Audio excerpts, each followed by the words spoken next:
C'est maintenant devenu la manière populaire de se saluer au Nigeria plutôt que la poignée de main séculaire ou l'étreinte. Il n'est également pas rare de voir des gens garder une légère distance lorsqu'ils discutent. Autant de petits changements dans l'interaction sociale causée par le Covid-19 au Nigeria. D'ailleurs, les gens s'y habituent. C'est comme une chose élégante, c'est même amusant à faire. Mais dans ce pays, l'effet du Covid-19 sur les normes culturelles va plus loin que de simples salutations. Cela a complètement modifié de nombreuses pratiques culturelles profondément enracinées dans toutes les régions du pays. Dans le nord du Nigeria, le festival d'Urbar, une fête religieuse et équestre annuelle qui s'est tenue dans les grandes villes du nord dès l'époque précoloniale, a dû être annulé cette année par crainte du Covid-19. Dans le sud-est du pays, le festival Ofala, pratiqué par le peuple Igbo, est une cérémonie majeure qui se tient chaque année, réunissant des fils et des filles de diverses communautés pour marquer l'événement avec leurs chefs traditionnels locaux.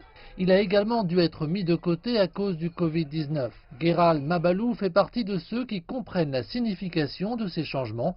Il est lui-même un chef traditionnel. Dans ma communauté, il y a des festivals qui sont censés être observés. Il y a ce qu'ils appellent Imeagwu, apaisant les dieux et les remerciant. Il y a aussi ce que nous appelons Imeani. Et cela appelle également à la célébration durant laquelle les gens se réuniront pour célébrer avec vous. Nous ne pouvions pas le faire parce que nous respections les règles liées au Covid-19. Funke et Taiwo Adeniran n'étaient qu'à une semaine de leur cérémonie de mariage lorsque le gouvernement a imposé en mars dernier le confinement du pays en raison de la pandémie de Covid-19. Ils ont alors dû suspendre l'événement. Même lorsque leur bébé est arrivé quelques mois plus tard, les craintes du Covid-19 ne leur permettaient toujours pas d'organiser une cérémonie de baptême traditionnelle avec des invités présents. L'annulation ou la modification de la plupart de ces cérémonies culturelles a entraîné de mauvaises affaires pour beaucoup, comme Bisong Otiniya, qui a perdu plusieurs contrats dans le processus.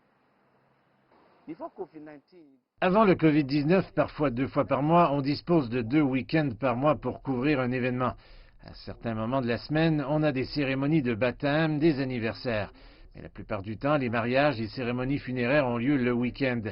Et quand on va à un tel événement, on est de bonne humeur chez soi, car grâce à un tel événement, on a pu gagner beaucoup d'argent.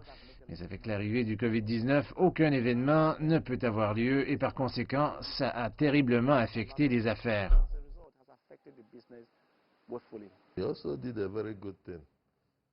Cela a également provoqué une très bonne chose, ça en a calmé certains.